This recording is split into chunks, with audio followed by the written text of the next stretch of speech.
Good afternoon. It's great to be back together again in person. It's been 2 years since the last time we celebrated Welcoming Week. My name is Roberto Torres. I'm the Director of the Office of Immigrant Affairs and Economic Inclusion. And I'd like to thank the partnership, the collaboration of the International Institute of Metropolitan Detroit and Dragon Eagle TV for this year's celebration. We are still under a virtual reality.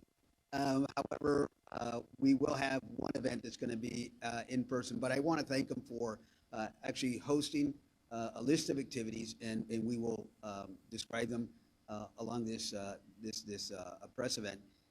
But I want to thank them for having us be able to celebrate truly what Detroit is really all about.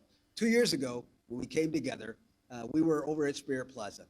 And we had just announced that New American Economy had listed Detroit as the 7th best city for immigrant inclusion and economic development, tying with San Francisco.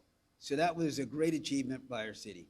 Since then, the city has done a number of things in partnership with the Immigration Task Force, and many of your organizations have done many things to be able to have that welcoming spirit, extend that welcoming spirit to our fellow Detroiters in that time. Last year, we experienced the pandemic, which affected every Detroiter in our community. Thanks to the partnership of the Immigration Task Force, we were able to provide relief to many Detroiters who were not able to get cash assistance or any assistance, and we were able to partner to create the UndocuFund, the Detroit UndocuFund, which is unprecedented in our community, $750,000 that was provided for those in need in our community, and I thank the partnership for that. In 2020, we also engaged in partnership with the Detroit, B County Detroit Census 2020. And we know that it was a very challenging time in our immigrant community to actually be out, be accounted for, be active because of all of the rhetoric that was happening at the national level. But your partnership, the partnership of those at the table with me, helped to be able to get a response from our immigrant population, and we were represented in the Detroit, the B County Detroit Census 2020. I'd like to introduce the folks that are up here joining me today for the presentation. We have from Dragon Eagle TV, Lisa Gray. Round of applause. Thank you. We have from the International Institute of Metropolitan Detroit, Katie Nicastri. From the Immigration Task Force, and also from Global Detroit, a very good partner of the Office of Immigrant Affairs, is Emma Davis. Then also representing our North American Chinese Coalition, our partners in the Chinese Arts and Cultural Festival, is Grace Lee. Which, by the way, I don't know if this is still active, but Grace has been very active at the state level, serving the Office of the Governor on a commission of Asian and Pacific American Affairs. So I want to acknowledge that as well. Thank you. So let's get started. The first event that we will be hosting for Welcoming Week is coming up this week. It'll be this Thursday, and it'll be a citizenship event, and I'd like to have Katie come up and speak to that. Thank you. Katie. Thank you, Roberto. Welcome, everybody, for coming to the International Institute today. We're happy to host this luncheon for the Welcoming Week Kickoff. And we will be also doing an event on Thursday at 6 p.m. It's a virtual event explaining our citizenship program and allowing people to get more information about what the citizenship process is. And so that will be a virtual event. You can find the links online and on the flyers. And a little bit about what International Institute does is we have been open since 1919, serving the immigrant community of metropolitan Detroit. So what that looks like in the present day is offering ESL classes, so English as a second language for people who are coming to the country needing to learn English to be able to communicate with their neighbors. We also have a Center for Working Families and access to food assistance program that allows people that are adjusting to their new lives here to get immediate assistance with public benefits, food stamps, Medicaid, being able to get their basic needs met, while they also go through a job training program, employment coaching, and understanding the financial needs that their family might have to overcome and how to sustain for the long term what their financial stability for their family. And that brings financial stability to our region as well. And then thirdly, we have our immigration legal program, which is kind of the bulwark of the work that we do, and that's the program that I work within. We have a grant from USCIS at this time that allows us to offer our citizenship legal services for free, and we also have citizenship classes to help people prepare for the exam and for the interview. And so we're really proud of everything that we do here at the Institute, offering our citizenship, but also a wide array of family and humanitarian-based immigration legal services. And we are really just proud of the work that we do to allow people to access the benefits that they're eligible for and to help them adjust to their new lives here in America. So we are really proud of the work we're doing here. We're really proud to be a part of this partnership for Welcoming Week, and we really hope that everyone enjoys all of the upcoming events. Thank you.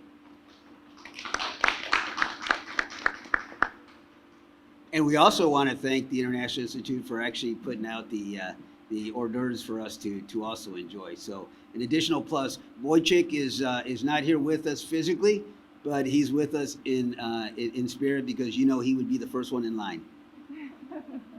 So, so I'd like to now, we talked about Welcoming Week. So what is Welcoming Week and why is it significant? So I'd like to have Emma come up and speak to that.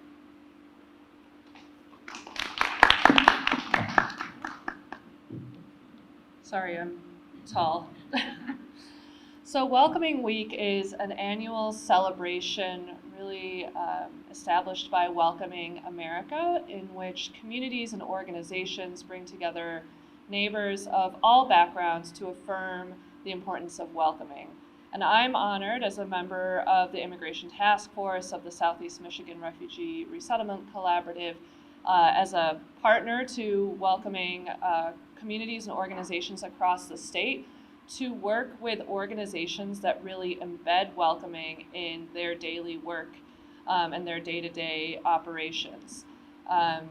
So the theme of Welcoming Week 2021 is belonging begins with us, and I think in some sense belonging takes a step beyond just welcoming, right? We aim not to just welcome people to Detroit, to Michigan, to the US, but to make sure that they feel a sense of belonging threaded throughout their entire lives. That immigrant inclusion, that inclusion of any marginalized population is included and threaded through every sector of America,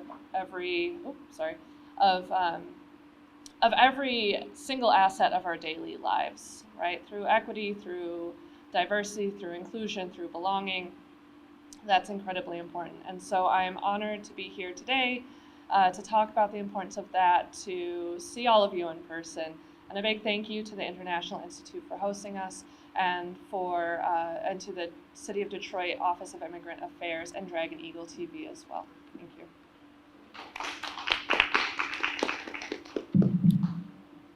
And let me just add that Emma had just mentioned briefly the refugee resettlement effort, which is something that we were looking at as a collaborative back last December after the election. Immediately after the election, we knew that the climate on the national level was going to change, and it was going to be more welcoming for refugees and immigrants. And so we began planning. We did not plan for the Afghan refugee crisis. And so when that happened, Emma led the effort to actually get the collaborative, the refugee resettlement organizations, the state principals, our city, our county principals, and then all of our agencies, nonprofit agencies, to actually be able to respond to what we see coming. And so if there is any interest on your part to be able to support that initiative, we started off with a core group, and now we're branching out to have work groups that work in different spaces. Right now we're looking at housing, we're looking at economic development or job creation, career development, and we're also looking at funding because all those resources are necessary for just the immediate need. But as Emma mentioned, it's one thing to relocate families into our community.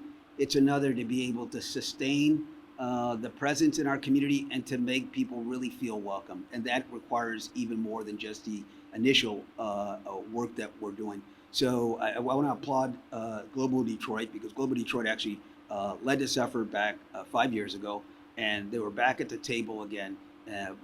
Wonderful partners with the city and the region, and I didn't want to have that be missed. Working with the state actually to come up with that list of resources so they can add themselves to the group. Yes. 2 years ago, when we celebrated Welcoming Week, we also celebrated the U.S. relationship with China. And I don't know whether many know, but back in the 70s, and yes, I remember the 70s, back in the 70s, I remember President Nixon opening up relations with China. And I heard this term called ping pong diplomacy. And I didn't really understand what that meant at the time.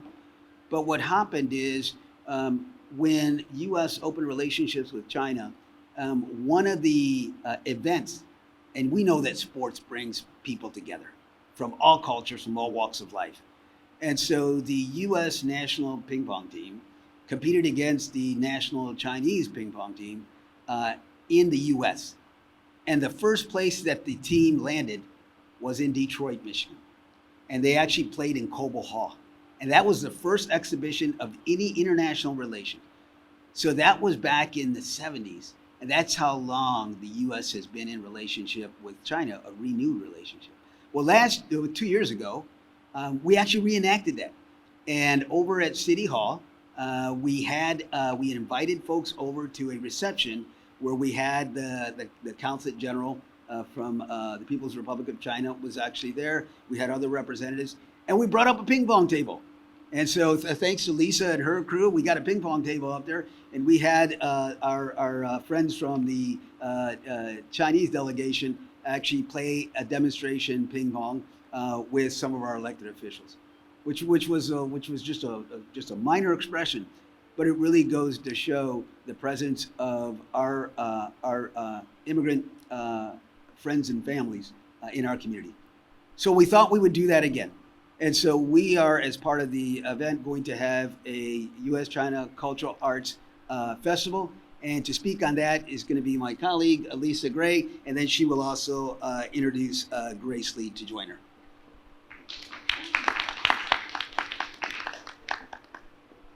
Wow, I love this clapping. Thank you so much. Before I proceed, I would like to invite a couple of community leaders from our community and to join me on my side.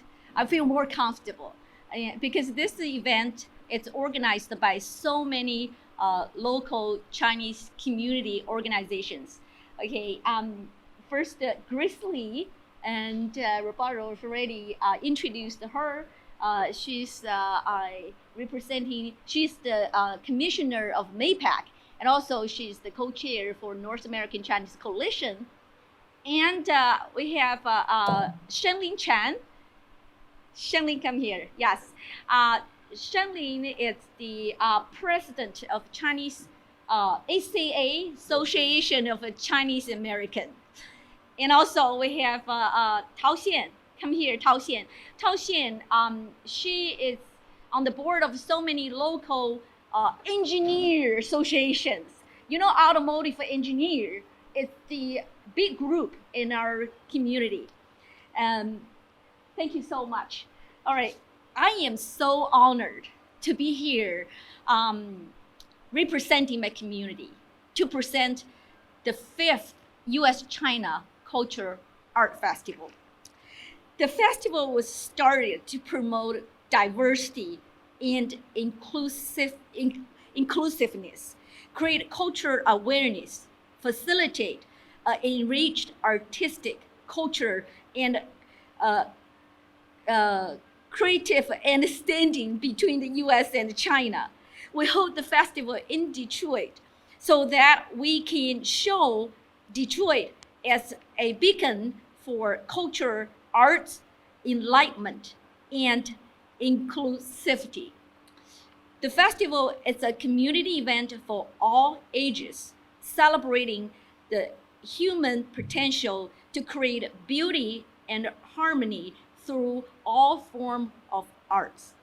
It also looks to explore the potential of new and exciting art through the fusion between US and Chinese art forms, melting many ethnic cultures to deliver a true cross-border impact, creating inclusiveness through art. October 2nd, you will experience a variety of singing, dance, martial arts, live painting, and see traditional ethnic fashion. We will also hold art competition and Miss US China Art Festival pageant. The US-China Cultural Art Festival is organized by many Chinese community organizations. Here I want to name a few, and include North American Chinese Coalition, Chinese Association of Greater Detroit, Michigan Chinese Art Troupe, Chinese School Association in Michigan, Association of Chinese Americans, and Detroit Chinese Business Association, and many more. Dragon Eagle TV is proud to be a major organizer and the media partner of this great event. For all the information, you can go to dragoneagle.tv. We're looking forward to see you on October 2nd. Thank you so much.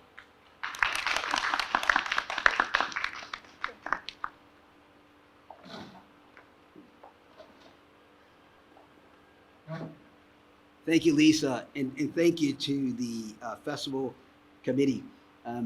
I attended their ceremony back 2 years ago, and the pageantry is just phenomenal.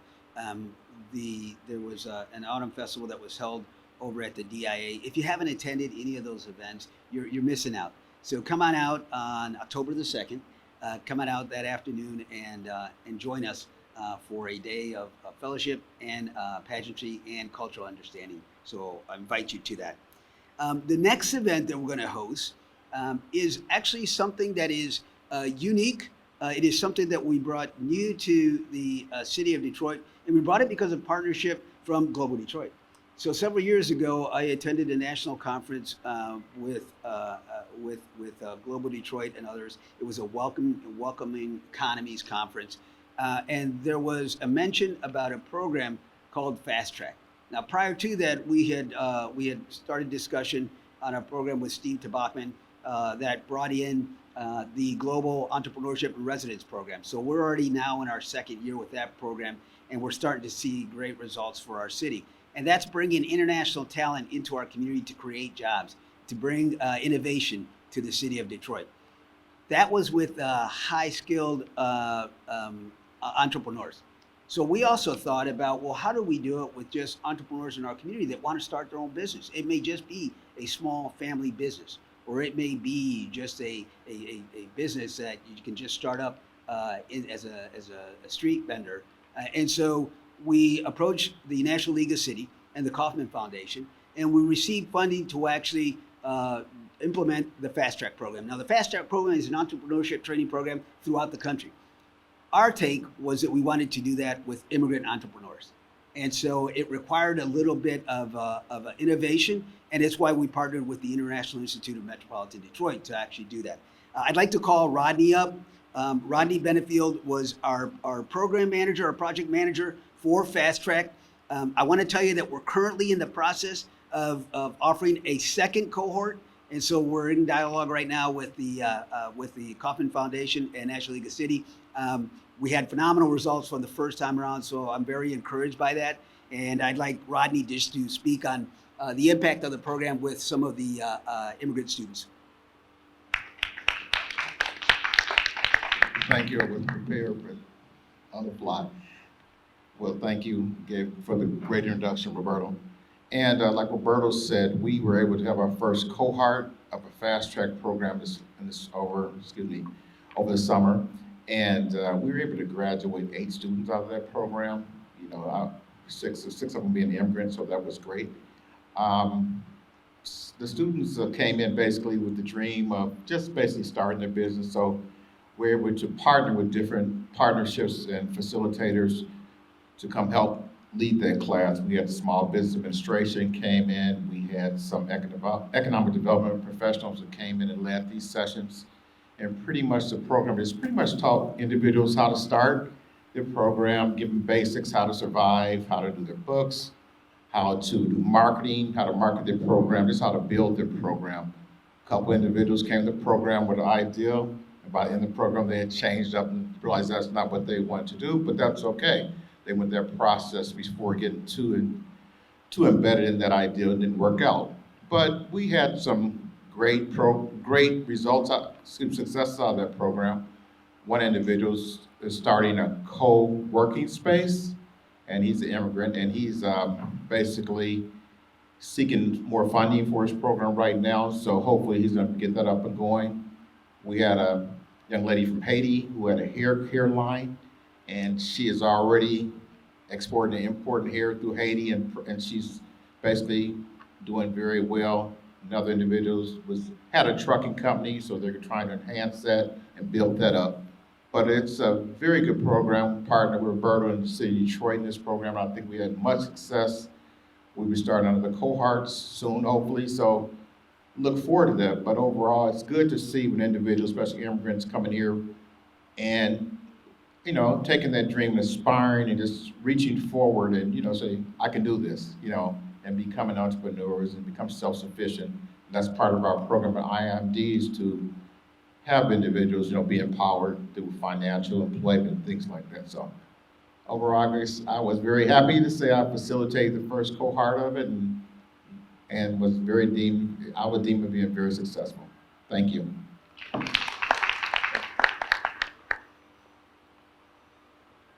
Just to add to Rodney's comments, and this has to do with the co-working space that he talked about. So the co-working space is actually a concept to be implemented in Banglatown. And the reason for that is that if there's one thing that we learned in this pandemic, in this environment, is that not all parts of Detroit is equal. That you could be in some parts of Detroit and you have excellent infrastructure for Wi-Fi. You can be at other places and you can barely get reception, or it's very hard to communicate.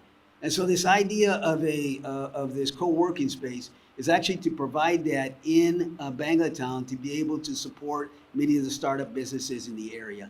It's one that's done in other circles, but this is one that's going to be done with that population. So it's a phenomenal idea. We're very encouraged by it, and we certainly look to support that project. And that's just one of them. This is going to be on the 21st of October. We're going to host. It's going to be a virtual program on entrepreneurship. It's called an Entrepreneur Summit. It's going to be a number of immigrant entrepreneurs that will be speaking about their business concept, how they got started, successful ones that just launched. So it's a very exciting conversation, and we invite you to join us on that. And also, hopefully by that time we can announce that we're having the second cohort of that, and you can refer folks over to that training. The last event will culminate in all cultures coming together in Detroit. I remember as a child, though I may not look it, I'm a pretty good folkloric dancer. And as a child, I used to dance with the folkloric dance troupe in Toledo. And I remember for 10 to 15 years, every year, I would go perform at the Toledo Sports Arena for the International Festival. And we always followed the dance group from the Philippines. So there was different just dance groups, the Polish dance group, and it was just a phenomenal display of what it meant to be one community. And so as we were as we were in conversation, we talked about an event. We thought, why not bring that concept back? It's been lost in many communities. What we have is we have individual festivals, right? We have this festival, that festival, but never a culmination of all the festivals all together under one umbrella. And so Dragon Eagle TV came up with the concept of doing a Detroit International Festival. And so I'd like to invite Lisa to come on up, my colleague, Lisa Gray, to come on up and talk about, in her mind, what does she see happening here with the Detroit International Festival, and then we'll conclude. Lisa. Why don't you you see it? You talk. You talk. If there's one thing I've learned working with Lisa, is that you do as Lisa instructs. No. So I like him to see. am I right, Jim? Am I right, Jim? So what we want to do is this is going to be a virtual event, and we want to showcase, like, okay, so I told you I was a dancer, but I know that there's people out there that have many different talents and within their own that reflects on their culture. So what we'd like to do is we'd like to have a composition of that presented in this virtual setting.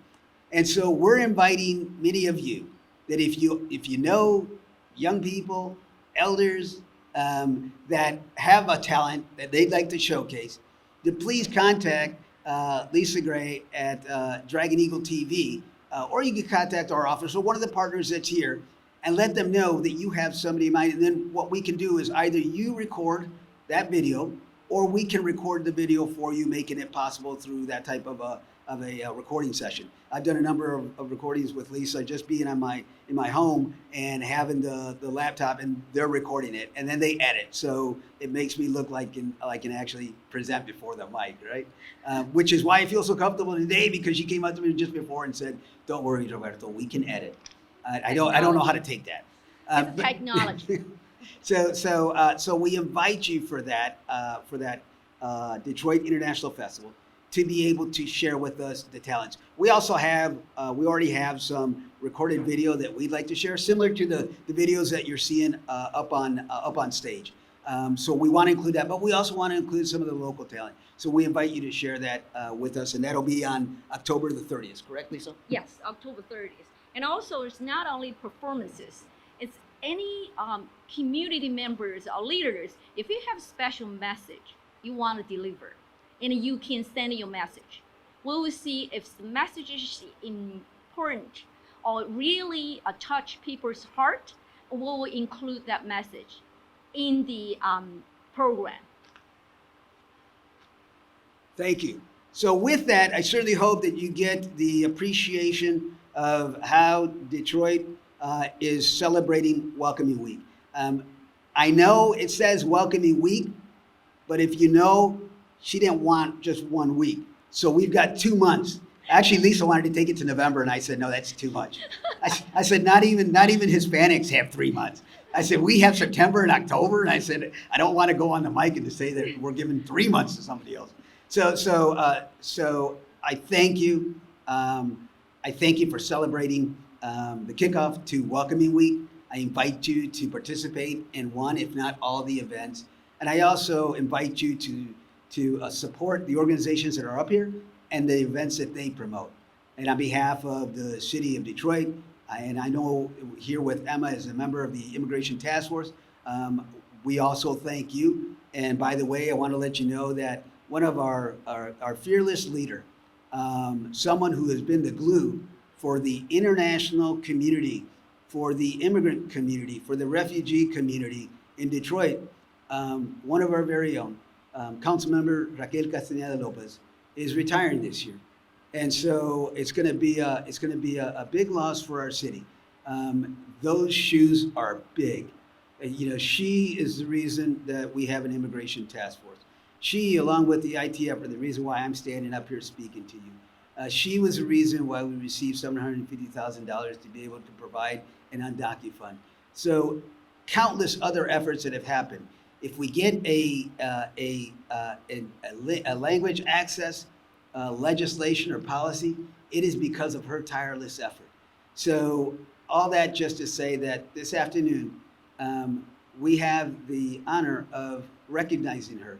And since you're here, and Emma, you can vouch for me, since you're here, I invite you to come out and join us. It's going to be an outdoor picnic at 5 o'clock over at Belle Isle, right? Yes. And what shelter? 12. Shelter number 12. So that's where we'll be at. Just listen to the music because we're going to have a DJ out there. You know we can't do it without having a DJ. So we're going to be out there. Please join us. I know she would welcome that. I know she would appreciate that. On behalf of all of us, on behalf of Dragon Eagle TV, the International Institute of Metropolitan Detroit, thank you very much for joining us. And please partake of the food and beverages that have been provided. Thank you. But last, I want to say that united we stand. Looking forward to your participation. Thank you. Thank you all.